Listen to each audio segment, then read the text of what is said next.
أما بعد فأعوذ بالله من الشيطان الرجيم بسم الله الرحمن الرحيم وَلْتَكُن مِّنكُمْ أُمَّةٌ يَدْعُونَ إِلَى الْخَيْرِ وَيَأْمُرُونَ بِالْمَعْرُوفِ وَيَنْهَوْنَ عَنِ الْمُنكَرِ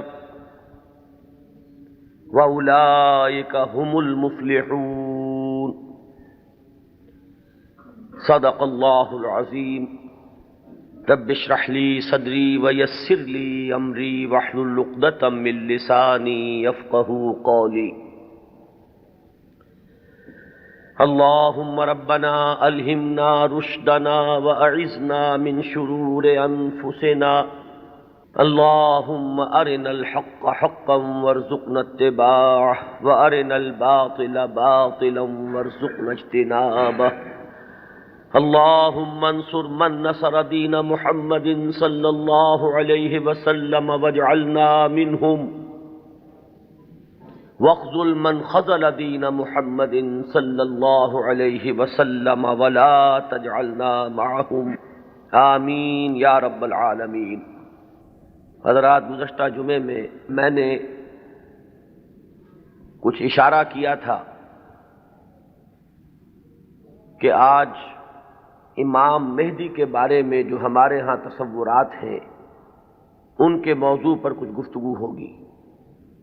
یہ اصل میں ایک سلسلے کی کڑی ہے۔ 12 ربیع الاول کو جو تقریر میں نے کی تھی قرآن اکیڈمی میں ختم نبوت اور تکمیل رسالت کے موضوع پر، اس کے ایک ضمیمے کی حیثیت سے نزول مسیح کا مسئلہ زیر بحث آیا۔ اب ظاہر بات ہے کہ نزول مسیح سے پہلے رفع مسیح علیہ الصلاۃ والسلام کا مسئلہ ہے۔ چنانچہ میں نے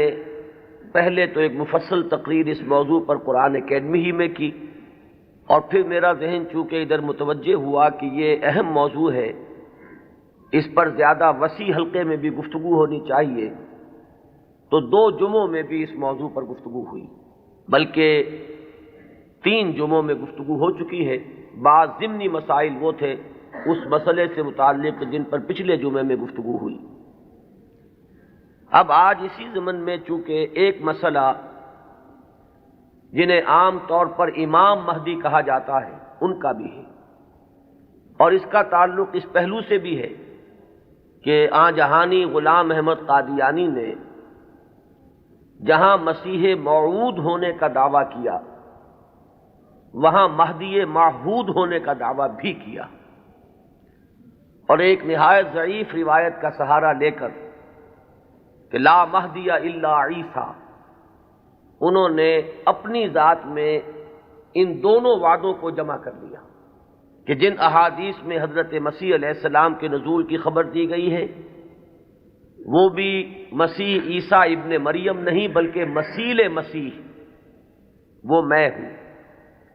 اور جن احادیث میں امام مہدی کے بارے میں اخبار ہیں وہاں بھی در حقیقت جس شخصیت کے ظہور کی پیشن گوئی کی گئی ہے وہ میں ہی ہوں۔ تو ایک ہی شخصیت میں یہ دونوں پیشن گوئیاں جو ہے احادیث کی ان کو اس نے جمع کر لیا، اور یہ بات سامنے رہے کہ اس شخص سے اپنے آپ کو منسوب کرنے والے جو 2 گروہ ہمارے ہاں ہیں، ایک وہ کہ جنہیں ہم اصل قادیانی یا اب ربوائی کہتے ہیں، اور دوسرے وہ کہ جو لاہوری کہلاتے ہیں،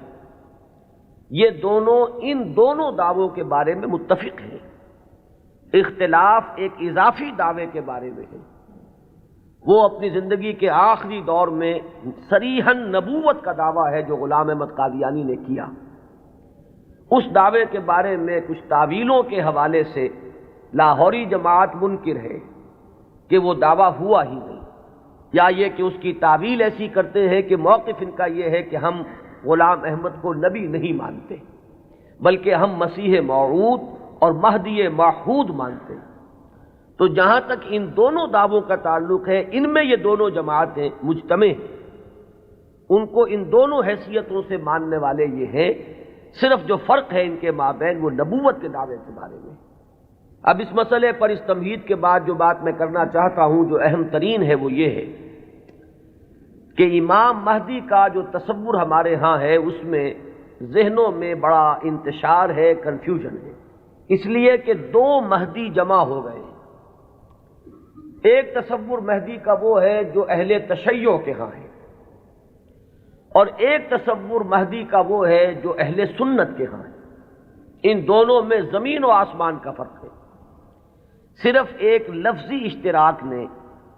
ایک نام کے مشترک ہونے نے ذہنوں کے اندر بہت سے مغالطوں کا جال جو ہے وہ پھیلا دیا ہے۔ اس کے لیے مجھے جو بنیادی فرق ہے اہل سنت میں اور اہل تشیع میں، اس میں سے ایک موضوع پر گفتگو کرنی ہوگی۔ اہل سنت کا جو مجمع علیہ عقیدہ ہے، اسی سے ہم نے گفتگو شروع کی تھی، وہ ختم نبوت۔ نبی اکرم صلی اللہ علیہ وسلم پر ہر نوع کی نبوت ختم ہو چکی، آپ کے بعد کوئی نبی نہیں ہے، نہ کوئی ذلی ہے، نہ بروزی ہے، نہ جزوی ہے، نہ کلی ہے، نہ صاحب شریعت ہے، نہ بغیر شریعت ہے، نہ صاحب کتاب ہے، نہ بغیر کتاب۔ نبوت کی بنیاد ہے وحی نبوت پر، اور وحی نبوت کا دروازہ بند ہو چکا، یہ کھڑکی ہمیشہ ہمیش کے لیے بند ہو۔ اسی ضمن میں نبوت کا خاصہ ہم مانتے ہیں عصمت، معصوم ہونے۔ معصومیت جو ہے یہ خاصہ نبوت ہے اہل سنت کے نزدیک۔ جب نبوت ختم ہوئی تو معصومیت بھی ختم ہوئی۔ اب خطا کا امکان ہے، اجتہاد کا دروازہ ہے، کھلا ہے، کوشش کرو، محنت کرو، صحیح سے صحیح رائے تک پہنچنے کے لیے ایڑی چوٹی کا زور لگاؤ، کتاب و سنت کے جو محکمات ہیں، جو اس کی اساسات ہیں، اس سے استدلال کرتے ہوئے، استنباط کرتے ہوئے نتائج تک خود پہنچو، یہ اجتہاد ہے۔ اس اجتہاد میں جہاں ثواب کا امکان ہے، خطا کا بھی۔ ثواب یہاں سے والا ثواب نہیں، صاد والا ثواب، جس سے آپ بولتے ہیں صائب الرائے، وہ شخص کہ جس کی رائے صحیح ہوتی ہے۔ تو ثواب کا بھی امکان ہے کہ صحیح رائے تک انسان پہنچ جائے، اور خطا کا بھی احتمال ہے۔ یہ جو خطا کا احتمال ہے، اگر پوری نیک نیتی سے خطا ہوئی ہو، انسان کی اپنی نیت میں کوئی فساد نہ ہو،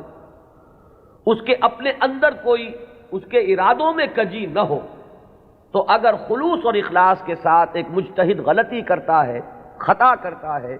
ہمارا موقف یہ ہے کہ اسے بھی اجر ملے گا، اکیرا اجر ملے گا، اس لیے کہ اجتہاد کا مادہ وہی جہد ہے۔ اس نے خلوص کے ساتھ محنت کی ہے، جد و جہد کی ہے، مطالعہ کیا ہے، غور و فکر کیا ہے، کتاب و سنت کی نصوص کو کھنگالا ہے، اس نے ایک رائے قائم کی ہے۔ اس رائے کے قائم کرنے میں اگر وہ بربنائے طب بشری کسی خطا کا مرتکب ہو گیا ہے تو یہ اس کے دسترس سے، اس کے اختیار کے دائرے سے باہر ہے، لہذا اسے اس کی محنت کا اجر و ثواب ضرور ملے گا۔ تو مجتہد مخطی کے لیے اکیرا ثواب ہے، اور مجتہد مصیب یعنی جو ثواب تک پہنچ گیا، صحیح رائے تک پہنچ گیا، اس کے لیے دوہرا اجر۔ یہ معاملہ میں نے اس سے پہلے بھی ایک مرتبہ عرض کیا تھا کہ ہمارے ہاں اتنا قطعی ہے کہ ہمارے نزدیک حضرت ابو بکر بھی معصوم نہیں ہے، حالانکہ بالاتفاق وہ سب سے افضل ہے پوری نوع انسانی میں انبیاء کے بعد، افضل البشر بعد الانبیاء بالتحقیق، صرف اس امت میں نہیں، کل نوع انسانی میں۔ جیسے کہ محمد الرسول اللہ صلی اللہ علیہ وسلم تمام انبیاء سے، تمام رسولوں سے افضل ہیں، اسی طرح آپ کی امت کے جو صدیق اکبر ہیں وہ تمام امتوں کے صدیقین سے افضل ہیں، افضل البشر بعد الانبیاء بالتحقیق ابو بکر الصدیق رضی اللہ تعالیٰ عنہ۔ اب آپ سوچئے، ہماری یہ رائے ہے، کسی کی ہو یا نہ ہو اس سے اس وقت سروکار نہیں ہے، ہماری یہ رائے ہے، اور پھر بھی ہم کہتے ہیں کہ ابو بکر بھی خطا سے محفوظ نہیں، معمول نہیں، ان سے بھی خطا کا امکان ہے، وہ معصوم نہیں ہے۔ عصمت جو ہے وہ خاصہ نبوت ہے، وہ محمد کے ساتھ ختم ہو گئی صلی اللہ علیہ وسلم۔ ابو بکر سے خطا ہو سکتی ہے، عمر سے ہو سکتی ہے، عثمان سے ہو سکتی ہے، علی سے ہو سکتی ہے، ہر شخص سے ہو سکتی ہے۔ اگر ان چار سے ہو سکتی ہے تو بقیہ پوری نوع انسانی تا قیام قیامت جو آنے والی ہے، ان میں کوئی ان سے افضل نہیں ہو سکتا، بات ختم۔ لیکن اہل تشیع کا عقیدہ یہ ہے کہ نبوت کا دروازہ تو بند ہوا ہے، لیکن اس کے بعد امامت معصومہ کا ایک سلسلہ چل رہا ہے، اور یہ امامت معصومہ اہل بیت میں ہے۔ نبی اکرم صلی اللہ علیہ وسلم کی جو اولاد حضرت فاطمہ رضی اللہ تعالی عنہا سے چلی ہے، یہ اس میں امامت معصومہ کا ایک سلسلہ ہے کہ جو چل رہا ہے۔ تو آپ اچھی طرح جان لیجئے کہ ہمارے نقطۂ نگاہ سے تو وہ بھی ایک جزوی نبوت ہو گئی، جہاں خاصہ عصمت آ گیا، نبوت کا ایک جز آ گیا۔ تو ہمارے اور ان کے درمیان جو سب سے اہم اختلاف ہے یہ کہ صحابہ میں افضل کون ہے، یہ معاملہ تو کچھ لوگوں کے اپنے ذوق کا بھی ہو سکتا ہے، مزاج اور افتاد کا بھی ہو سکتا ہے۔ ظاہر بات ہے کہ پسند ناپسند پر تو انسان کو اختیار بھی نہیں ہو سکتا۔ میں نے کئی مرتبہ عرض کیا کہ ایک ہی پودا ہے گلاب کا، اس پر پھول کھلے ہوئے ہیں، آپ کو کوئی ایک پھول زیادہ پسند آیا، آپ نے اس کو لے لیا، اور آپ بتا بھی نہیں سکیں گے کہ اس میں آخر سبب کیا ہے، آپ نے دوسرے پھولوں کو چھوڑ کر اسے کیوں منتخب کیا۔ تو یہ معاملہ اتنا بنیادی نہیں ہے، اگرچہ ہمارے نزدیک صحابہ کرام میں افضلیت کا ایک پیٹرن ہے اور وہ معین ہے کہ پوری امت میں افضل ترین 4 خلفاء ہیں، اور ان میں ترتیب فضیلت جو ہے وہ ترتیب خلافت کے مطابق ہے۔ ابو بکر ہیں، عمر ہیں، عثمان ہیں، پھر علی۔ ان کے بعد وہ 6 ہیں عشرہ مبشرہ میں سے، ان کے بعد اصحاب بدر ہیں، ان کے بعد اصحاب شجرہ ہیں، ان کے بعد تمام صحابہ ہیں، اور ان کے بعد پھر اب سلسلہ جو ہے وہ چلتا جائے گا۔ آگے بات میرٹ پر ہوگی، شخصی میرٹ پر، لیکن یہاں جو ہے معاملہ شخصی میرٹ کا نہیں ہے، یہاں تو معاملہ جو ہے معین ہے کہ یہ سیڑھیاں ہیں۔ تو یہ ہے ہمارا ایک موقف، لیکن میں پھر بھی عرض کروں گا کہ اس کو میں کوئی اہم عقیدے کی بات نہیں کہتا، یہ ایک ذوق کا معاملہ بھی ہو سکتا ہے۔ یہاں تک کہ امام الہند حضرت شاہ ولی اللہ دہلوی رحمۃ اللہ علیہ نے ایک بڑی عجیب بات لکھی۔ وہ یہ لکھتے ہیں کہ اگر میری طبیعت کو اس کے آزاد رجحان پر چھوڑ دیا جائے تو وہ فضیلت علی کی طرف زیادہ مائل ہے۔ کتنی سچی بات کہی ہے کہ میرے ذاتی رجحان کو، میری طبیعت کو، ایک ہے میرا ذوق، اگر اسے آزاد چھوڑ دیا جائے تو وہ کچھ فضیلت علی کی طرف زیادہ اس کا رجحان ہے، وہ زیادہ قائل ہے، لیکن مجھے حکم ہوا ہے کہ میں فضیلت کا اقرار کروں ابو بکر اور عمر اور عثمان کی۔ اب یہ ہے مقام، یہ جامعیت ہے، یہ توازن ہے۔ لہذا میں عرض کروں گا کہ اس مسئلے کو میں پھر بھی ثانوی کہوں گا، دوسرے درجے میں، لیکن یہ جو بنیادی بات ہے یہ بہت بڑا اختلاف ہے، اور ہمارے اعتبار سے تو در حقیقت یہ ایک جزوی نبوت ہے کہ جس کے قائل ہیں ہمارے یہ بھائی جو اپنے آپ کو اہل تشیع کہتے ہیں۔ بہرحال ان کا بھی آگے سلسلہ، یہ عام معلومات کے لیے بھی بات ہے کہ ذہنوں میں رہنی چاہیے، ہمیں اکثر و بیشتر بڑی بنیادی باتیں بھی اپنی تاریخ کی معلوم نہیں۔ ہم چونکہ سنی ہیں، سنیوں کے اختلافات تو ہم خوب جانتے ہیں، لیکن یہ کہ اہل تشیع میں اختلاف آگے کیا ہوئے ہیں اکثر و بیشتر ہمارے علم میں نہیں ہے۔ ان کا جو یہ معصوم امامت کا سلسلہ ہے، حضرت علی، حضرت حسن، حضرت حسین، حضرت حسین کے صاحبزادے حضرت علی بن حسین جنہیں امام زین العابدین کے نام سے پکارا جاتا ہے، پھر ان کے بیٹے ہیں محمد باقر، ان کے بیٹے ہیں جعفر، جن سے فقہ جعفری چل رہی ہے۔ یہ 6 امام تو ان کے ہاں متفق علیہ، ان میں تو یہ جو شاخ چلی ان میں کوئی اختلاف نہیں ہے کہ یہ سب کے نزدیک ان میں متفق علیہ ہے ان کی امامت، اور یہ سب امام معصوم شمار ہو گئے۔ لیکن 7ویں امام پر آ کر ان کے ہاں ایک تقسیم ہو گئی۔ بڑے بیٹے اسماعیل تھے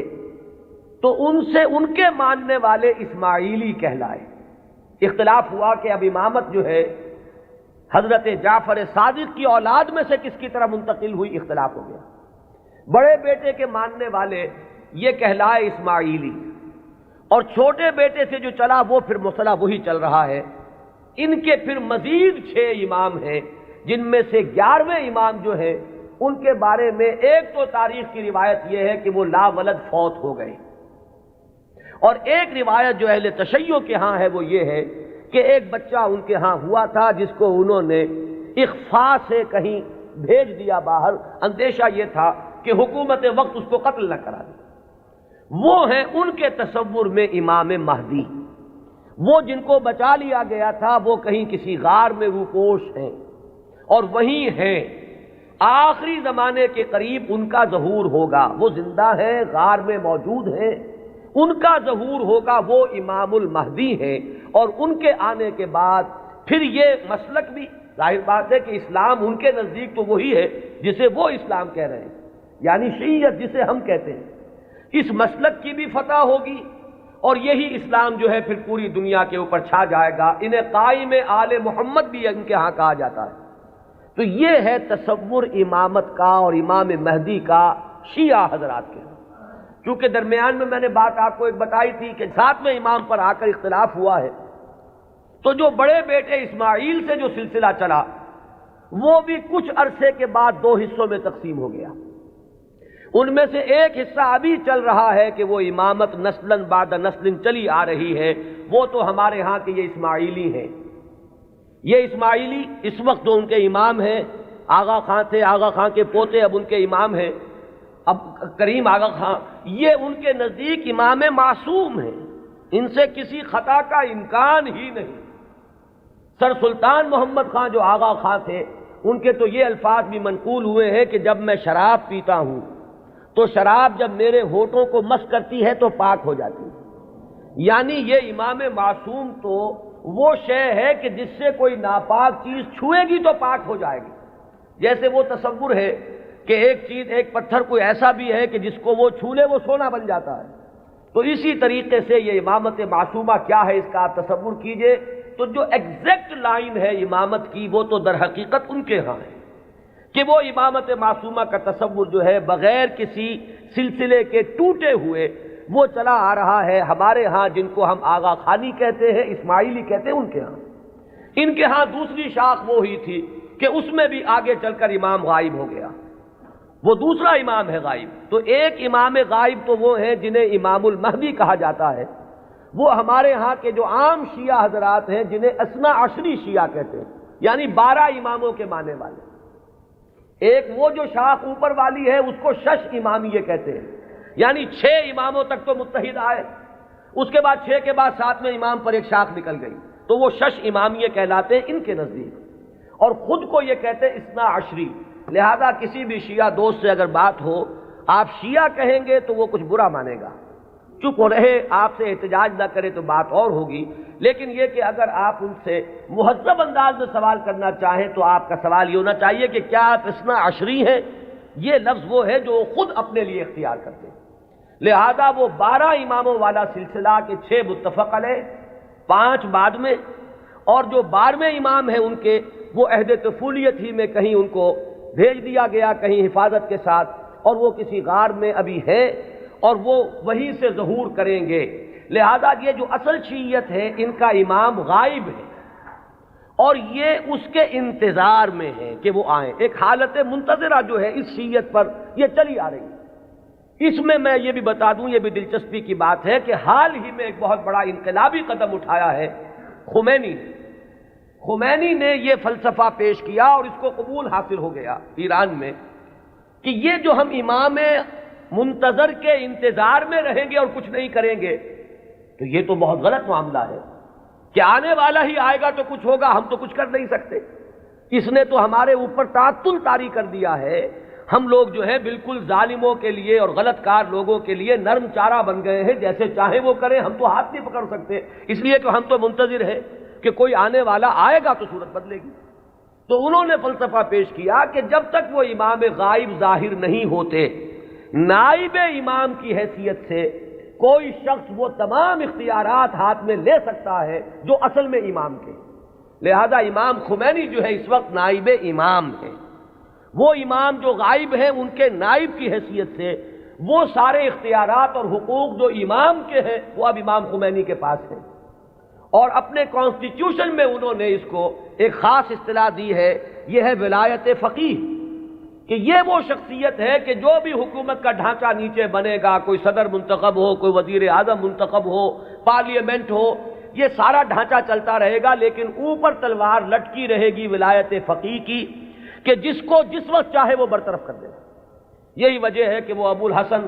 بنی صدر جو ہے وہ پیرس میں بیٹھے ہوئے ہیں، حالانکہ بہت بڑی اکثریت سے اس وقت ہمیں یہی بتایا گیا تھا واللہ عالم کہ بڑی عظیم اکثریت سے وہ صدر منتخب ہوئے تھے، لیکن بہرحال یہ تو نیچے کا ڈھانچہ ہے، اصل میں تو اوپر ولایت فقیہ ہے، اس کا اعتماد حاصل رہے گا تو کوئی شخص رہے گا، ورنہ نہیں۔ میں یہاں نہ کوئی تنقید کرنا چاہتا ہوں نہ کسی اختلاف کا اظہار، آپ کو بتا رہا ہوں کہ بات سمجھ میں آئے کہ امام مہدی کا اصل کانسیپٹ کیا ہے۔ یہ لفظ زیادہ جو ہے معروف جو در حقیقت اس شیعہ نظریے کے تحت ہے۔ ابھی میں آپ کو بتاؤں گا کہ ہمارے ہاں تو جو روایات کسی قدر پائے کی ہیں، کوئی ان کی حیثیت ہے، وہاں مہدی کا لفظ ہے ہی نہیں، کہیں بھی نہیں۔ اس اعتبار سے معاملہ بڑا مختلف ہے۔ کچھ خبریں ہیں ہمارے ہاں، وہ میں ابھی عرض کروں گا، لیکن امام مہدی کی اصل شخصیت، ان کے بارے میں سارے تصورات، ان کا وہ مقام اور مرتبہ، یہ ساری چیزیں جو ہمارے ہاں عام ہیں، یہ در حقیقت ہماری نہیں بلکہ اہل تشیع کی۔ وہ ہے تصور شیعہ حضرات کا جو ہمارے ہاں عام ہو گیا ہے۔ اب آئیے جو ہمارا مسئلہ ہے، اہل سنت کے ہاں بھی یہ خبریں موجود ہیں، بلکہ میں اس کو شروع کروں گا ختم نبوت کے بعد۔ وہ کیا اقدامات ہیں کہ جو اس امت میں اللہ تعالیٰ نے اپنی مشیت کاملہ کے تحت کیے ہیں، کہ جن کے بارے میں میں اس وقت جرأت کر کے ایک لفظ استعمال کر رہا ہوں کہ جو نبوت کی قائم مقامی کی حیثیت اختیار کر لیتے ہیں۔ ان میں سب سے پہلا قدم تو میں تفصیل سے عرض کر چکا ہوں، قرآن کی حفاظت۔ اللہ تعالیٰ نے ذمہ لیا، انا نحن نزلنا الذکر وانا لہ لحافظون، ہم نے ہی اس الذکر کو نازل کیا ہے اور ہم ہی اس کے محافظ ہیں۔ یہ میں عرض کر چکا ہوں اس سے پہلے اپنی تقریروں میں کہ اس آیہ مبارکہ کا جو پہلا حصہ ہے وہ تو اپلیکیبل ہے تورات پر بھی، انجیل پر بھی، زبور پر بھی، صحیفہ ابراہیم پر بھی۔ قرآن مجید میں تو گواہی ہے کہ حضرت ابراہیم کو بھی ایک کتاب ملی تھی، ان ھذا لفی الصحف الاولی صحف ابراہیم و موسیٰ۔ لیکن یہ کہ یہ پہلا حصہ تو سب پر اپلیکیبل، ان کی عصبیت کہہ لیں، تعصب کہہ لیں، وہ پختہ ہو چکا ہے۔ لیکن یہ کہ ہر جگہ کچھ لوگ ہوتے ہیں کہ اگر انہیں متوجہ کیا جائے تو کسی حقیقت پر غور کرنے کے لیے تیار ہو جائیں۔ تو چونکہ ان کے ہاں جو بات چلی، اجرائے وحی سے بات شروع ہوئی، تو ایک بڑی عام جو سطح ہے، کامن سینس کی سطح، اس پر وہ بات ان کی بڑی وزنی تھی۔ بات یہ تھی کہ جب نبوت کی اصل ضرورت ہے انسان کی ہدایت، تو انسان ختم نہیں ہوا، نبوت کیسے ختم ہو گئی؟ آخر نبوت، میں اب ان کی طرف سے بات کر رہا ہوں، کہیں کوئی مغالطہ آپ کو نہ ہو جائے،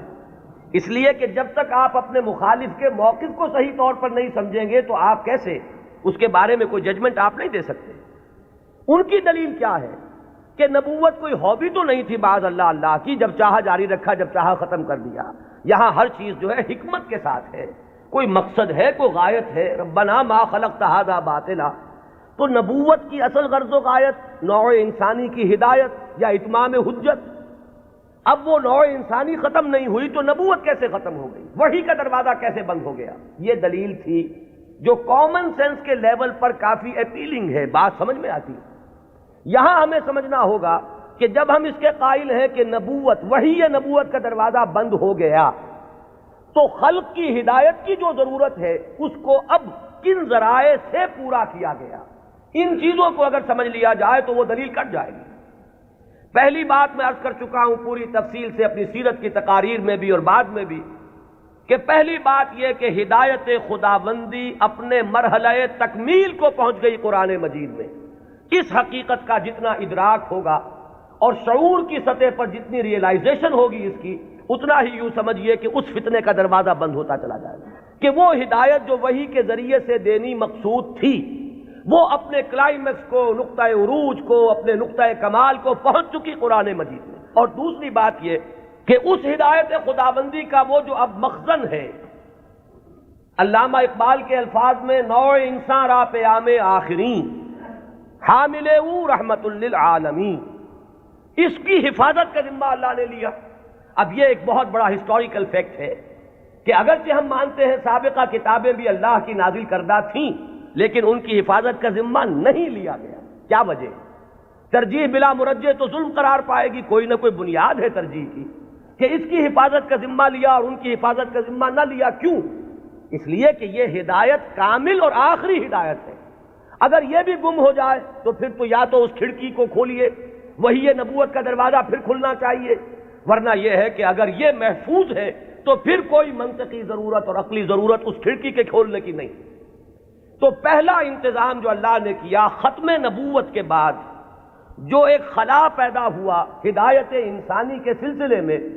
اس کے لیے پہلا انتظام قرآن مجید کی حفاظت. اب یہ کتاب محفوظ ہے تا قیام قیامت. اس کے معنی میں لوگ گھپلا کر لیں، اس کے ترجموں میں تحریف ہو جائے، الحاد ہو جائے، ادھر موڑ لیں ادھر تروڑ لیں، خود بدلتے نہیں قرآن کو بدل دیتے ہیں. ہوئے کس درجہ فقیہان حرم بے توفیق. لیکن یہ ترجموں میں ہو سکتا ہے، تفسیروں میں ہو سکتا ہے، متن میں ممکن نہیں ہے. وہ ٹیکسٹ جو ہے ہمیشہ ہمیشہ کے لیے محفوظ رہے گا. پہلا انتظام یہ ہے. دوسرا انتظام جو ایک ضمانت دی ہے اللہ تعالیٰ نے اور جس کی خبر دی ہمیں محمد الرسول اللہ صلی اللہ علیہ وسلم. ضامن تو اللہ ہے لیکن اس کی خبر دینے والے اللہ کے رسول ہیں. آپ نے فرمایا، یہ دو اعتبارات سے احادیث آتی ہیں، متفق علیہ روایت ہے، لا یزال من امتی امت قائمۃ بامر اللہ لا یضرهم من خذلهم ولا من خالفهم.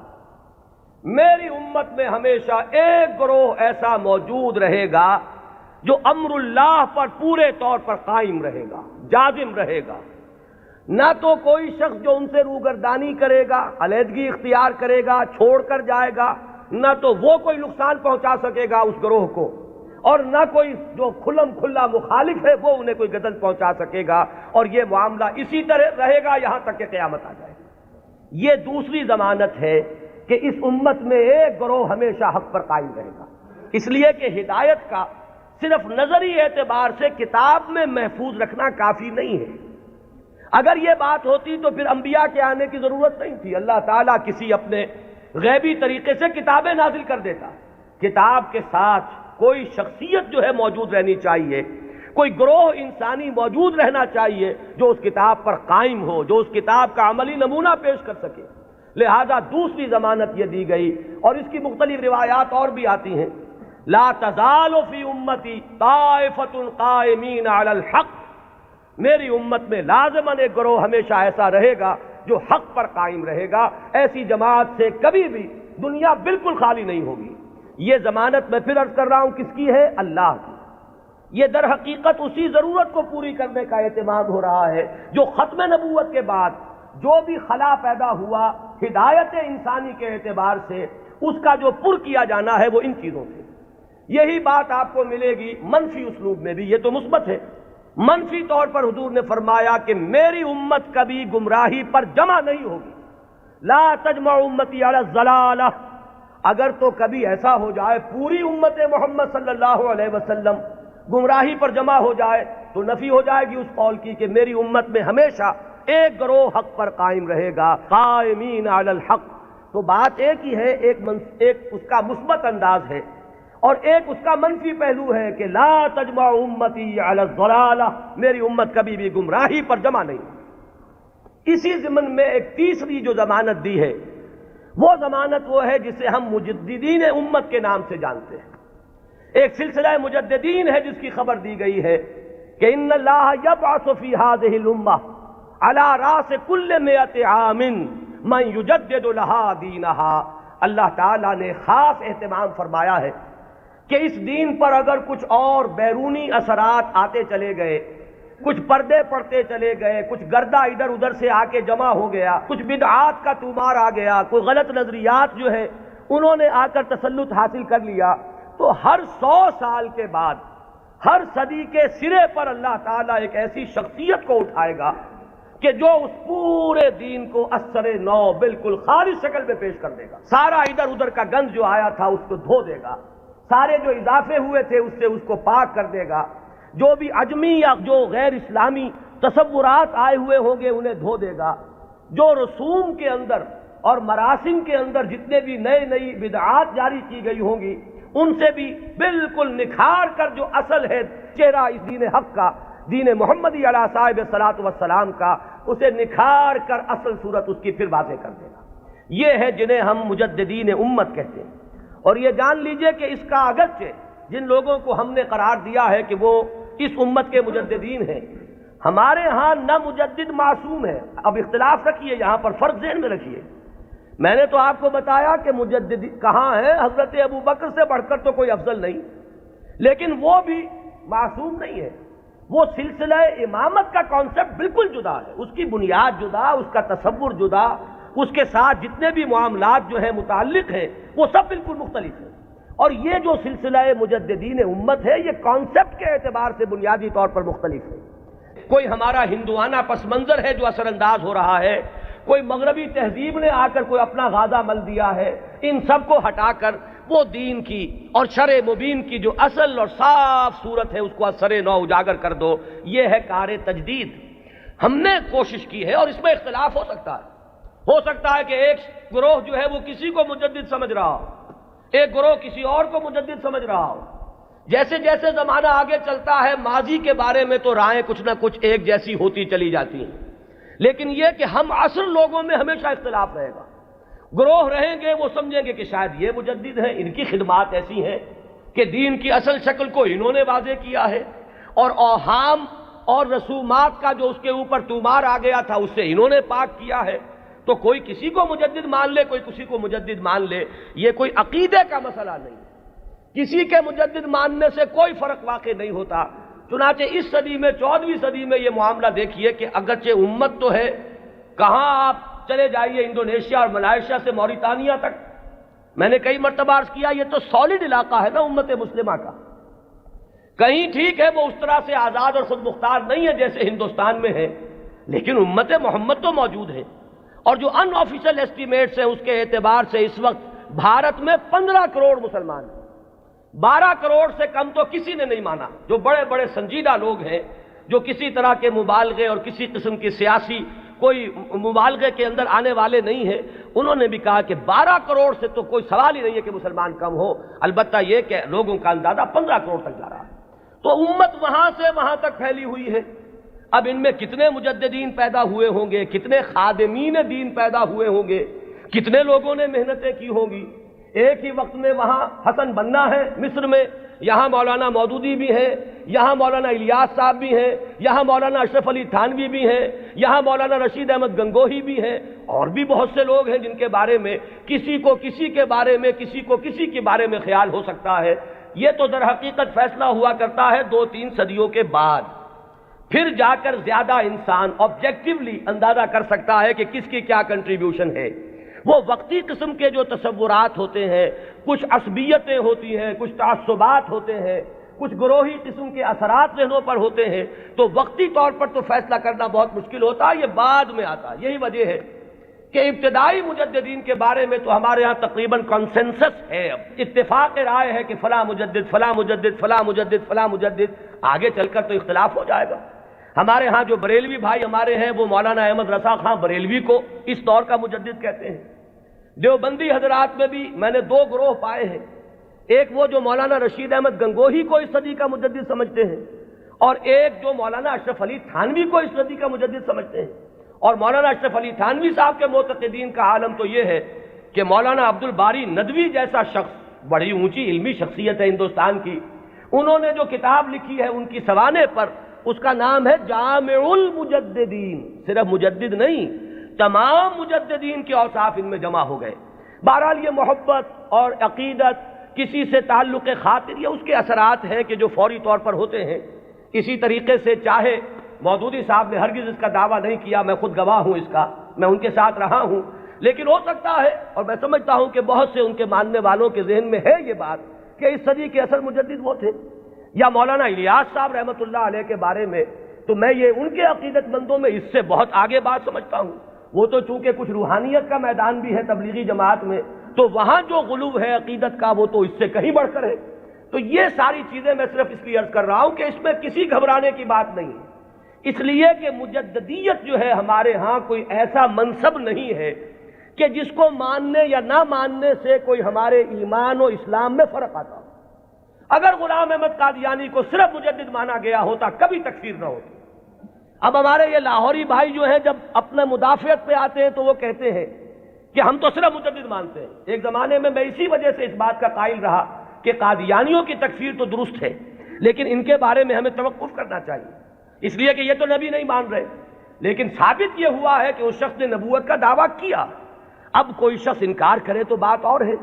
اور کم سے کم یہ کہ مسیح موعود مانتے ہیں اور وہ مہدی موعود مانتے ہیں، ان دونوں چیزوں کو انہوں نے جمع کر دیا، اور دعویٰ جو ہے اس کا ثابت ہے کہ اس نے نبوت کا دعویٰ کیا، لہذا ان کے انکار سے انہیں کوئی ریلیف نہیں مل سکتا۔ بہرحال جو بات میں عرض کر رہا تھا وہ یہ کہ ہمارا جو یہ تصور مجدد ہے اس کو ذہن میں رکھیے، تو اب اس سے آگے بحث کو بڑھائیے۔ جیسے سلسلہ نبوت و رسالت اپنے ارتقائی مراحل طے کر کے مقام عروج پر، کلائمیکس پر، درجہ کمال پر پہنچا محمد الرسول اللہ صلی اللہ علیہ وسلم کی ذات مقدسہ میں، اسی طرح بالکل منطقی طور پر سمجھیے کہ اب یہ مجددین امت کا سلسلہ بھی قیامت سے پہلے اپنے ایک تکمیلی مرحلے کو پہنچے گا، اور وہ تکمیلی مرحلہ کیا ہے کہ اس امت کی ایک ایسی تجدید ہوگی، اس دین کی ایک اتنی مکمل تجدید ہوگی، وہ دین کہ جسے اب پوری دنیا کا دین بننا ہے، جس کی خبر دی ہے محمد الرسول اللہ صلی اللہ علیہ وسلم نے۔ تو وہ اخبار و احادیث ہمیں ملتی ہیں کہ جن میں حضور نے یہ خبر دی ہے کہ قیامت سے قبل اور قرب قیامت کے زمانے میں میری امت میں ایک شخص ایسا پیدا ہوگا کہ جو اس دین کو دنیا میں غالب کرے گا، جو اس کے لیے پھر اثر نو ایک جد و جہد کرے گا۔ ظاہر بات ہے کہ وہ سلسلہ مجددین ہی کی آخری کڑی، اس لیے کہ قیامت کے سلسلے میں بات ہو رہی ہے، قیامت سے پہلے ایک ایسی عظیم شخصیت جو ہے مسلمانوں میں پیدا ہوگی، وہ سلسلہ مجددین امت کا یوں سمجھیے کہ مقام عروج ہے، وہ اس کا کلائمیکس ہوگا، وہ اس کا تکمیلی درجہ ہوگا۔ اس ضمن میں جو احادیث آتی ہیں ان کو ہم دو بڑے بڑے گروہوں میں تقسیم کر سکتے ہیں۔ پہلی بات تو یہ جانیے کہ کوئی حدیث اس بارے میں سند کے اعتبار سے اتنی قوی نہیں ہے کہ امام بخاری رحمت اللہ علیہ نے جو اپنا معیار بنایا تھا قبول روایت کا اس پر پوری اتر جائے۔ سب سے کڑا معیار امام بخاری کا ہے، یہی وجہ ہے کہ یہ کہا گیا ہے کہ اصح الکتب بعد کتاب اللہ صحیح البخاری۔ حدیثوں کی چاند پھٹک، کس روایت کو قبول کریں گے کس کو نہیں کریں گے، ہر محدث نے اپنے کچھ شرائط بنا لی، ایک پیمانہ بنا لیا۔ یوں سمجھیے جیسے یہ بجری جہاں کرشرز لگے ہوتے ہیں اور اس کے بعد وہ کرش سٹون جو ہے وہ کنویئر بیلٹ پر آتا ہے اور مختلف سائز کی چھلنیاں لگی ہوتی ہیں، کوئی چھوٹے سائز کی چھلنی ہے اس میں سے چھوٹے چھوٹے پتھر جو ہے وہ نکل جائیں گے، اس سے آگے چل کر اور چونکہ گریڈنگ کرنی ہے کہ آدھے انچ سے کم چاہیے بجری تو یہ اس چھلنی میں سے نکل گئی وہ لے جائیے، پھر اس کے بعد آپ کو چاہیے آدھے انچ سے لے کر 1 انچ تک تو اگلی چھلنی ہے، وہ اس میں سے نکلیں گے، اس سے آگے اور بڑھتا چلا جائے گا، گریڈنگ ہو جائے گی اس میں۔ تو محدثین نے گریڈنگ قائم کی ہے اپنے معیار میں، اور ٹاپ کا معیار جو ہے سب سے باریک چھلنی جو لگائی ہے وہ ہے در حقیقت امام بخاری رحمت اللہ علیہ کی، لہذا اس معیار پر جو حدیث آ گئی تو ہم یہ کہتے ہیں کہ اب سند کے اعتبار سے تو کلام نہیں، وہ جو معاملہ ہے تو اس سطح پر کوئی حدیث بھی نہ مہدی کے نام کے ساتھ نہ بغیر نام کے، ہمارے ہاں صحیح بخاری میں کوئی روایت موجود نہیں ہے اس ضمن میں، یہ تو پہلی بات ہے جسے نوٹ کر لیجئے، یعنی سند کے اعتبار سے ٹاپ کے درجے پر تو کوئی حدیث نہیں۔ اس کے بعد نمبر 2 جنہیں ہم صحیحین میں بریکٹ کرتے ہیں، امام بخاری کے ساتھ امام مسلم کی صحیح، یہ بریکٹ ہو کر صحیحین، یہ ذرا ایک دائرہ بن گیا، امام مسلم کے شرائط بھی تقریباً وہی ہیں اگرچہ تھوڑے سے کم، اس پر ایک روایت آئی صرف، اور اس روایت میں کہیں مہدی کا نام نہیں ہے،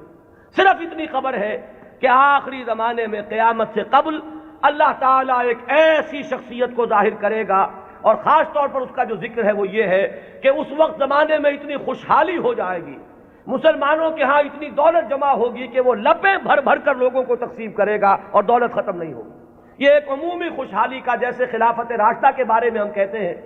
کہ لوگ اپنی زکوٰۃ اور صدقات لے کر گھومتے تھے اور کوئی لینے والا نہیں تھا، تو اسی طرح کی برکات کا کوئی ظہور ہونے والا ہے، صرف اس کی خبر دی ہے حضور نے، اور وہ ایک عظیم شخصیت کے ذریعے سے ہوگا، اس میں کسی کا ذکر نہیں ہے، نام کیا ہوگا، اس کے والد کا نام کیا ہوگا، وہ کس قبیلے سے ہوگا، وہ کس نسل سے ہوگا، کسی کا کوئی ذکر نہیں۔ تو صحیحین کا تو معاملہ یہ ہے کہ صحیح بخاری میں سرے سے کوئی روایت نہیں، موضوع ہی موجود نہیں، جبکہ یہاں کنٹراسٹ کے لیے میں آپ کو بتا دوں، میں نے جو تقریریں کی ہیں حضرت عیسیٰ کے نزول کے بارے میں علیہ الصلوۃ والسلام، وہ روایات جو ہیں وہ صحیحین کی ہیں، وہ متفق علیہ ہیں، وہ بخاری میں بھی ہے، مسلم میں بھی ہے، لہذا زمین و آسمان کا فرق ہے۔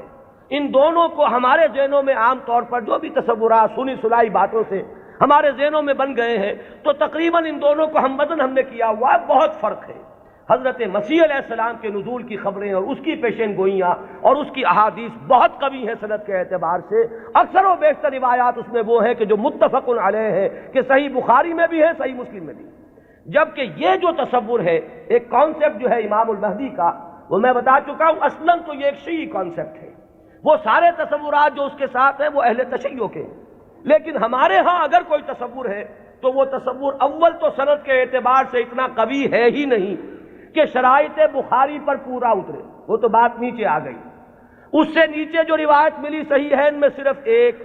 امام مسلم لائے ہیں، اور اس میں نہ کسی نام کا ذکر ہے، نہ تفصیلات ہیں، نہ کسی نسل کا ذکر ہے، کس قبیلے سے ہوگا، بس ایک عظیم شخصیت کا ظہور ہوگا۔ تو اس کو تو یوں سمجھیے کہ وہی سلسلہ مجددیت کا یہ نقطہ عروج ہے، یہ اس کا تکمیلی مرحلہ ہے۔ البتہ جب ہم صحیحین سے نیچے اترتے ہیں تو اب بہت سی احادیث ملتی ہیں۔ ان احادیث کو بھی آپ دو خانوں میں اپنے ذہن میں رکھ لیجئے۔ ایک تو وہ احادیث ہے کہ جن میں ان کا نام مہدی مذکور ہے، اور اس سے بھی بہتر اور قوی تر احادیث وہ ہیں کہ جن میں نام نہیں ہے۔ پھر ان میں ایک اور فرق ہے، کہیں تو یہ بتایا گیا کہ وہ خاندان فاطمہ سے ہوگا رضی اللہ تعالی عنہ، میری عطرت سے، اہل بیت سے، من ولد فاطمہ کے الفاظ بھی بعض روایات میں ہیں۔ بعض روایات وہ ہیں کہ جن میں فرمایا گیا ہے کہ بنو عباس میں سے ہوگا، بعض روایات میں یہ کہ قرشی ہوگا، بعض روایات میں نام ایک اور بھی آیا حارث نام ہوگا، بعض روایات میں نام آیا ہے کہ اس کا نام میرا ہی ہوگا، محمد صلی اللہ علیہ وسلم۔ ہم یہ ان کے اعتبار سے، آنے والے کے نام کے اعتبار سے نہیں کہہ رہے، صلی اللہ علیہ وسلم ہم نے حضور کے نام کی مناسبت سے کہا۔ تو میرا نام ہوگا، اس کے والد کا نام بھی میرے ہی والد کے نام پر ہوگا، یعنی وہ بھی محمد ابن عبداللہ ہوگا۔ اور یہاں میں آپ کو ایک بات بتا دوں کہ یہ جو ابھی 2 سال قبل یا شاید اب تیسرا سال ہے، جو حادثہ ہوا تھا حرمین میں اور مسجد الحرام پر کچھ لوگوں نے قبضہ کیا تھا، مقابلہ ہوا، میں اس کی تفصیل میں نہیں جانا چاہتا کہ اس کے اسباب کیا تھے اور کیا ان لوگوں کا اصل موقف تھا اور وہ کیا کرنا چاہتے تھے، لیکن وہاں بھی ایک شخص نے اپنے مہدی ہونے کا اعلان کیا، اور وہ محمد ابن عبداللہ ہی تھا۔ اس کا نام بھی محمد اور اس کے والد کا نام بھی عبداللہ، قحطانی ہے وہ، اور وہ عرب تو ہے، لیکن یہ کہ بہرحال اب جو بھی ان کے بارے میں معلوم نہیں ہے کہ آیا جو لوگ موقع پر قتل ہو گئے ہیں وہاں ان میں وہ ہے یا نہیں، پھر یہ کہ جو لوگ بعد میں پکڑ کر قتل کیے گئے ہیں سزا کے طور پر ان میں وہ ہے یا نہیں، کچھ پتہ نہیں۔ جو ان کا سب سے بڑا سرغنہ تھا اس کو تو بہرحال قتل کر دیا گیا ہے، لیکن جو اصل سرغنہ تھا وہ نہیں ہے، جس نے کہ دعویٰ کیا تھا کہ یہ مہدی ہے، جن کے بارے میں لوگوں نے کہا کہ ان سے بیعت کرو، یہ مہدی ہے۔ تو وہ بہرحال ایک صرف میں نے برسبیل تذکرہ بات کہی ہے کہ وہ جو فرمایا گیا کہ نام میرے نام پر ہوگا اور والد کا نام بھی میرے والد کے نام پر ہوگا، یہ بھی بعض روایات میں ہے۔ لیکن یہ تمام روایات جو ہیں، جیسا کہ میں نے عرض کیا کہ ان میں سے بہت ایک تو تعارض ہے، اختلاف ہے، تفصیلات میں بہت فرق و تفاوت ہے، تو اس سے بہرحال جہاں تک حدیث کے متن پر جرح کے لیے اور غور و فکر کے جو اصول بنے ہیں، حدیث پر جو غور و فکر ہوا ہے وہ 2 اعتبارات ہیں، سند پر یا متن پر۔ سند میں تو ہم یہ دیکھیں گے کس نے کس سے سنا، کس نے کس سے سنا، اس نے کس سے سنا، اس نے کس سے سنا، یہ چین متصل ہے یا کہیں ٹوٹتی ہے، 2 کڑیاں آپس میں ملی ہوئی ہے کہ نہیں۔ پھر ہر کڑی کے بارے میں دیکھیں گے یہ فاسق تو نہیں تھا، اس کے بارے میں کوئی جھوٹ کی گواہی تو نہیں ملی تھی کہ جھوٹ بھی بول دیتا تھا۔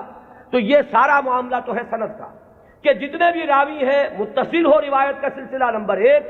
اور جو راوی ہیں وہ سب کے سب ثقہ ہو، قابل اعتماد ہو، نیک لوگ ہو، یہ گفتگو تو ہے سند پر۔ جو محدثین نے اکثر و بیشتر کام اسی پر کیا ہے، وہ متن پر زیادہ زور نہیں دیتے، وہ تو سند دیکھتے ہیں۔ بات آ رہی ہے کس سلسلے سے؟ ایک ہوتا ہے کسی حدیث کے مضمون پر غور کر کے اور پھر یہ دیکھا جائے کہ اس میں کیا ہے، کوئی چیز ایسی تو نہیں جو خلاف عقل ہو،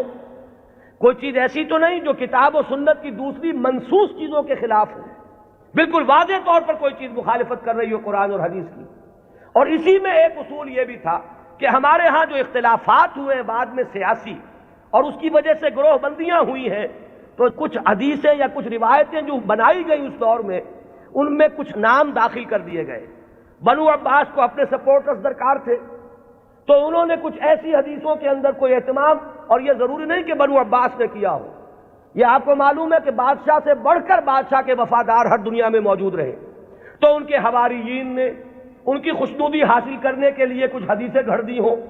کہ بنو عباس میں سے ہوگا ایک خلیفہ مہدی، اور اسے تو بڑا انعام پھر ملا ہوگا جس نے آ کر وہ روایت سنائی ہو۔ تو یہ ہوتے ہیں وہ محرکات جو وقتی طور پر اختلافات کی بنیاد پر جو روایتیں گھڑی گئی ہیں ان میں چھان پھٹک کرتے ہیں ان اصولوں پر۔ چنانچہ یہاں تک روایت کے الفاظ ملتے ہیں کہ وہ جو مہدی جب آئے گا تو اس کے جھنڈے کالے رنگ کے ہوں گے اور وہ خراسان سے آئے گا۔ اب ابو مسلم خراسانی آیا تھا جس نے بنو امیہ کی حکومت کا تختہ الٹا اور بنو عباس کی حکومت قائم کی۔ ظاہر بات ہے کہ یہ روایت خود بول رہی ہے کہ یہ بنو عباس کے خوشامدیوں نے بنو عباس کو خوش کرنے کے لیے یہ کوئی روایت گھڑی ہے، اور چونکہ یہ درجہ ثالث درجہ چہارم کی روایات ہیں لہذا ہمیں ان کے متن پر گفتگو کرنے کا حق حاصل ہے۔ صحیح ہے ان کی روایات کا معاملہ مختلف ہو جائے گا،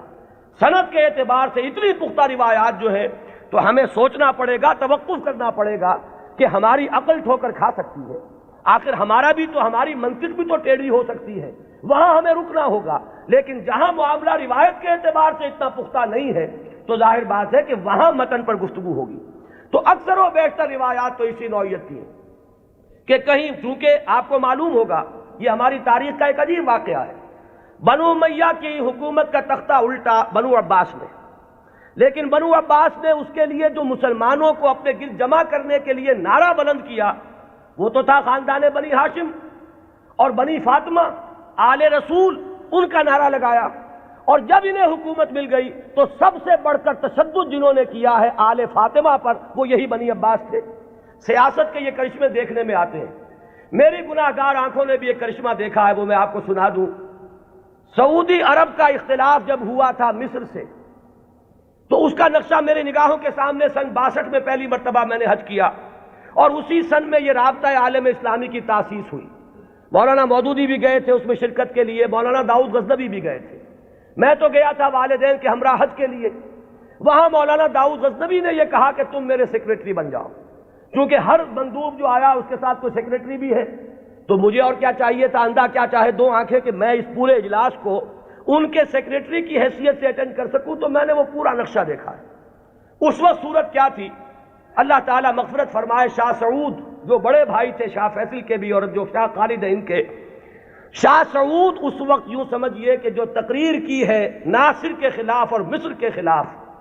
اس سے زیادہ زہر میں بجھی ہوئی تقریر کوئی نہیں ہو سکتی۔ جملے مجھے ابھی تک یاد ہے، نحن فداء الاسلام بارواحنا واجسادنا وہم اعداء اللہ واعداء الدین واعداء الرسول، ہم تو اسلام کے فدائی ہیں، اپنی ارواح سے بھی اپنے اجساد سے بھی، ہر چیز اپنی اسلام پر فدا کرنے کو تیار، اور یہ جو ہے اللہ کے دشمن، اللہ کے رسول کے دشمن، اللہ کے دین کے دشمن۔ یہ انداز تھا۔ وہ کہیں تصویر اس زمانے میں چھپ گئی تھی، ظاہر بات ہے کہ مصر تو اس طرح کا آزاد ملک ہے جیسے ہمارا معاشرہ بھی ہے، یہاں سوشلسٹ بھی ہیں، ملحد بھی ہیں، وہاں بھی ہے۔ تو کسی ملحد رسالے میں یہ پولیگیمی پر ایک کارٹون چھپ گیا تھا،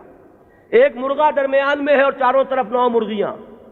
اور یہ کارٹون جو ہے وہ منسوب کیا تھا، یہ ہے یعنی اشارہ کیا جا رہا تھا توہین آمیز انداز میں نبی اکرم صلی اللہ علیہ وسلم۔ اس کارٹون کا ذکر انہوں نے کیا، یہ کر رہے ہیں وہ مصر میں، اور ظاہر بات ہے یہ ایسی چیز ہے کہ ہر مسلمان کا خون جو ہے کھول اٹھے گا اس کے تصور سے۔ لیکن یہ کہ پھر آپ سوچئے ہوا کیا، یہ جو اختلاف تھا مصر کا اور سعودی عرب کا، اب اختلاف ہوا 2 بھائیوں کا۔ شاہ فیصل نے جو اس وقت ولی عہد تھے تختہ الٹا، حکومت پر قبضہ کیا، وہی شاہ سعود اب جا کر بیٹھے ناصر کی گود میں، جن کی وہ تقریر تھی، انہیں پناہ ملی ہے تو ناصر کے ہاں ملی ہے۔ کشمکش تو سعودی عرب کی اور مصر کی تھی، شخصیات در حقیقت اس میں آ جایا کرتی ہیں وقتی طور پر۔ تو یہ تماشا میری گناہ گار آنکھوں نے بھی دیکھا، اور یہی تماشا تاریخ میں ہوا تھا کہ بنو عباس نے بنو امیہ کی حکومت کا تختہ الٹا اہل بیت رسول کے نام پر، اور پھر اہل بیت رسول پر جتنا ستم کیا ہے بنو عباس نے اس کا عشر اشیر بھی نہیں ہے کہ جو بنو امیہ نے کیا۔ بہرحال یہ جب معاملات ہیں تو کہیں بنی فاطمہ کے لیے وہ احادیث ہے، کہیں بنو عباس کے لیے ہے، تو ان روایتوں کا ہمارے ہاں کوئی اونچا مقام نہیں۔ البتہ وہ جو میں نے بات آپ کے سامنے عرض کی کہ دین کا جو ایک تصور ہمارا ہے بحیثیت مجموعی، ختم نبوت کے بعد ہدایت انسانی کا سلسلہ جو جاری ہے وہ کس شکل میں ہے؟ میں نے آج اسی لیے آیت شروع میں پڑھی تھی، وَلْتَكُن مِّنكُمْ أُمَّةٌ يَدْعُونَ إِلَى الْخَيْرِ وَيَأْمُرُونَ بِالْمَعْرُوفِ وَيَنْهَوْنَ عَنِ الْمُنكَرِ وَأُولَٰئِكَ هُمُ الْمُفْلِحُونَ۔ لوگوں اب شخصی نبوت کا دور ختم ہوا، وہ تو آخری اور کامل نبی تھے محمد صلی اللہ علیہ وسلم۔ اب تمہیں اجتماعی سطح پر ایک کام کرنا ہے، وہ کام جو ہوا کرتا تھا رسولوں کے ذریعے سے اب تمہیں کرنا ہے، بحیثیت امت کرنا ہے۔ وَكَذَلِكَ جَعَلْنَاكُمْ أُمَّةً وَسَطًا لِتَكُونُوا شُهَدَاءَ عَلَى النَّاسِ وَيَكُونَ الرَّسُولُ عَلَيْكُمْ شَهِيدًا۔ ہم نے تمہیں امت وسط بنایا ہی اس لیے ہے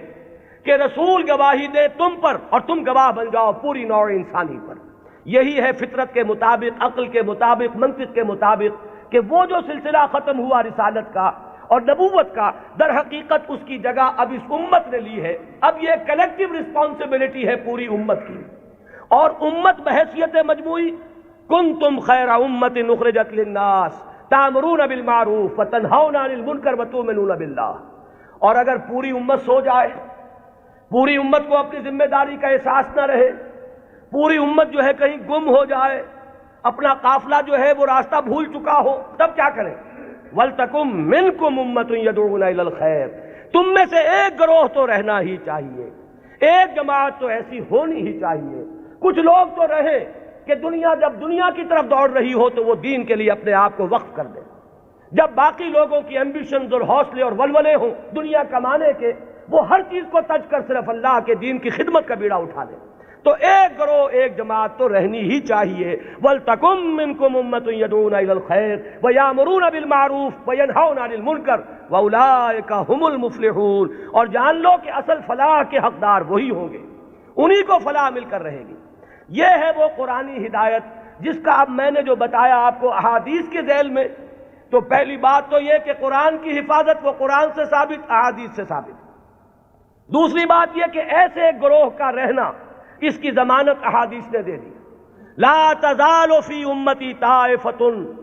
قائمین علی الحق، میری امت میں ایک گروہ ہمیشہ رہے گا۔ اور یہ جان لیجئے یہ بھی ایک دلچسپ مسئلہ ہے، جو جماعتیں بنتی ہیں، جو گروہ اٹھتے ہیں اس کام کے لیے، ظاہر بات ہے وہ کسی شخصیت کے سہارے پر اٹھتے ہیں، یہ آپ کو اچھا لگے یا برا لگے۔ کچھ لوگ زیادہ آئیڈیلسٹ ہوتے ہیں، وہ شخصیت نہیں بلکہ زیادہ جو ہے وہ اجتماعیت میں بلیو کرنے والے ہیں۔ ان حضرات کی توجہ کے لیے کہہ رہا ہوں کہ کام ہمیشہ جب بھی آپ دیکھیں گے کسی شخص سے شروع ہوا ہے، کوئی شخص جس کا کہ ذکر میں ابھی کر چکا کہ ان اللہ یبعث فی ہذہ الامہ علی راس کل مئۃ عام من یبعث لہا دینہا، کوئی نہ کوئی شخص اٹھتا رہے گا کہ جو دین کو تمام جو باہر سے آئے ہوئے اثرات ہیں ان سے دھو کر اس کی صحیح شکل میں لوگ دنیا کے سامنے لے آئے گا۔ اب ظاہر بات ہے کہ وہ اکیلا تو نہیں ہوگا، اسی کی دعوت پر کچھ لوگ جمع ہوں گے، وہ پکارے گا من انصاری اللہ، میں یہ کام کا بیڑا اٹھا رہا ہوں، کون ہے جو میری مدد کرے؟ وہ جماعت وجود میں آئے گی، وہ ہے جماعت وَلْتَكُن مِّنكُمْ أُمَّةٌ يَدْعُونَ إِلَى الْخَيْرِ یا لَا تَزَالُ فِي أُمَّتِي طَائِفَةٌ قَائِمِينَ عَلَى الْحَقِّ، وہ جماعت ہوگی۔ اس کے بعد ہوتا کیا ہے حادثہ، یہ بھی جان لیجئے، یہ بھی بہت مرتبہ ریپیٹ ہو چکا ہے۔ وہ جو گروہ، وہ جماعت جب ذرا آگے بات چلتی ہے تو وہ شخصیت جو ہے وہ بت بن جاتا ہے، اس کی محبت جو ہے وہ عقیدت میں بدل جاتی ہے، عقیدت شخصیت پرستی کا روپ دھارتی ہے۔ پھر اس کے ارد گرد اس کا نام لے کر جو لوگ اٹھتے ہیں وہ اپنی دنیا کو کمانے کا ذریعہ اس شخص کو بناتے ہیں، اس کا نام بیچتے ہیں، اس کی محبت بیچتے ہیں۔ وہ جو اقبال نے کہا یہی شیخ حرم ہے جو چرا کر بیچ کھاتا ہے، یہی ہے گلی میں بوزرو دلقے اویسو چادر زہرا، یہ جو لوگ بیچتے ہیں تو اپنے مصلحت کے لیے بیچتے ہیں، اس شخصیت کے لیے نہیں۔ اس نے ایک کام کیا، مسلمانوں کے دلوں کا وہ تارا بن گئی، آنکھوں کا تارا بن گئی وہ شخصیت، ظاہر بات ہے محبت پیدا ہوتی ہے۔ یہ بھی احادیث ملتی ہے کہ اللہ تعالیٰ جب کسی انسان سے، بندے سے محبت کرتا ہے تو وہ فرشتوں سے کہتا ہے میں فلاں بندے سے محبت کرتا ہوں، تم بھی محبت کرو۔ اس کے بعد اس کی محبت جو ہے خلق خدا کے دل میں ڈال دی جاتی ہے۔ بہت سے لوگ جانتے بھی نہیں کہ ہم اس سے کیوں محبت کرتے ہیں، محبت کرتے ہیں اس لیے کہ یہ خدائی تدابیر میں سے ہے۔ اب اس محبت کو کچھ لوگ ایکسپلائٹ کرنے والے آتے ہیں، جو اپنی دنیا بناتے ہیں اس محبت کو بیچ کر، اس کے حوالے سے، اس کے ذریعے سے معلوم ہوا کہ اب وہ جماعت جو ایک دور میں کھڑی ہوئی تھی دین کی تجدید کے لیے، وہ خود ایک فرقہ بن کر اور ایک فتنہ بن کر ایک گمراہی کا ذریعہ بن جائے۔ پھر اٹھاتا ہے اللہ کسی اور کو، اس لیے کہ سلسلہ تو چلنا ہے، نبوت ختم ہو چکی ہے، دین کی ہدایت کے اس پورے سلسلے کو تو برقرار رکھنا ہے تا قیام قیامت۔ پھر اللہ کا کوئی بندہ اٹھتا ہے، پھر وہ نعرہ لگاتا ہے، پھر کچھ لوگ جمع ہوتے ہیں، کچھ عرصے تک وہ جماعت رہتے ہیں، پھر وہ جماعت بھی پھر وہ گلتی ہے اور سڑتی ہے، اور اس کے اندر پھر وہی فرقے بندی پیدا ہوتی ہے، وہ ایک فرقے کا روپ دھار لیتی ہے، اور اس میں پھر شخصیتیں جو ہے بت بن کر پجنے لگتی ہیں، پھر اللہ کسی کو اٹھاتا ہے۔ یہی پروسیس ہے جو عقلاً ممکن ہے، یہی پروسیس ہے جو منطقی طور پر ممکن ہے، اور یہی ہم تاریخ میں دیکھ رہے ہیں کہ ہر گروہ جو ہے وہ اٹھا ہے اور وہ تجدید دین اور خدمت دین کے داعیے سے اٹھا، اور انہوں نے کام کیا، اس میں کوئی شک نہیں۔ ایک وقت میں دین کی صحیح تصویر لوگوں کے سامنے رکھی، وہ خدمتیں کر کے چلے گئے، بعد میں ان کے نام پجنے لگے اور وہ پھر عقیدے بن گئے۔ آج ہمارے ہاں جو مزاروں کی پرستش ہو رہی ہے تو یہی تو ہے، جنہوں نے فاقوں پر فاقے کاٹے تھے، جن کے فاقے ضرب المثل ہیں، آج ان کی قبروں کے طفیل جو ہے عیاشیاں ہو رہی ہیں۔ آج لوگ جو ہیں انہوں نے اپنی دنیا کمانے کا ذریعہ اس کو بنایا ہوا ہے۔ تو یہ وہی پروسیس ہے جو بہت زیادہ میگنیفائڈ فارم میں اور بڑی گھناؤنی صورت میں ہمارے سامنے موجود ہے۔ ہوتا یہی ہے، تو فرمایا کہ ایسا ہوتا رہے گا، قافلہ چلتا رہے گا۔ قرآن ہے، یہ قلعہ تو گڑا ہوا ہے، اس میں تو کہیں ادھر سے ادھر ہونے کا سوال ہی نہیں، یہ تو قائم و دائم ہے، اس کی حفاظت کا ذمہ لیا ہے۔ اس کے بعد ایک امت ایک گروہ بھی موجود رہے گی، اس کی بھی ضمانت ہے۔ اور ظاہر بات ہے کہ امت یا گروہ، اما یا امو کہتے کسے ہیں؟ ایک امام ہوتا ہے جس کے پیچھے نماز ادا کرتے ہیں باجماعت، وہ امام ہے، اور امت کا لفظ بنا امام سے ہے، اما یا امو سے لفظ امت بنا۔ یہ جو شخص اٹھے گا، اس کے جو ساتھی ہوں گے، آبان و انصار ہوں گے، جو مددگار ہوں گے، یہ جماعت بنیں گے۔ اور اس کے بعد جب یہ جماعت جو ہے، جب یہ زوال سے دو چار ہوگی، جب اس کے اندر فساد رونما ہو جائے گا، پھر وہ پروسیس اثر نو ہوگا۔ یہ چلتا رہے گا تا کہ قرب قیامت میں ایک عظیم شخصیت کا ظہور ہوگا، وہ اسی سلسلہ مجددین کی آخری کڑی ہوگا، وہ دین کی تجدید کرے گا، اس کے ساتھ مسلمان جمع ہو جائیں گے، متقین ہوں گے، صالحین ہوں گے، مخلصین ہوں گے، جہاد ہوگا، اعداء اللہ اعداء الدین کے ساتھ مقابلے ہوں گے، اور ان میں سر فہرست ہے یہود، اور یہود ہی کے ساتھ جب آخری مارکہ ہو رہا ہوگا اور وہاں مسلمانوں کے قدم جو ہے وہ کمزور پڑ رہے ہوں گے، اس وقت وہ حضرت مسیح کا نزول ہوگا، اور وہ دجال اکبر جو یہود کا اس وقت سب سے بڑا لیڈر ہوگا، اسے بھی قتل کریں گے اور یہودیوں کا قلع کما کریں گے۔ یہ دونوں جو واقعات ہیں جمع ہو جاتے ہیں، نزول عیسیٰ علیہ السلام کا معاملہ بھی اور اس عظیم شخصیت کا معاملہ بھی۔ ہم یقین سے نہیں کہہ سکتے ان کا نام کیا ہوگا، یہ ساری خبریں فلاں قبیلے سے، فلاں خاندان سے، یہ اس سند کو نہیں پہنچی ہوئی ہیں کہ میں یا آپ کوئی رائے اس کی بنا پر حتمی طور پر قائم کر لیں۔ حتمی بات ایک ہی ہے کہ آخری زمانے میں اس امت میں ایک مجدد پیدا ہوگا، عظیم مجدد، اور وہ اس دین کی تجدید اس سطح پر کرے گا کہ جس کے بعد اس دین کا غلبہ پوری دنیا میں ممکن ہو جائے گا۔ یہ ہے اصل میں ہمارا تصور اہل سنت کا۔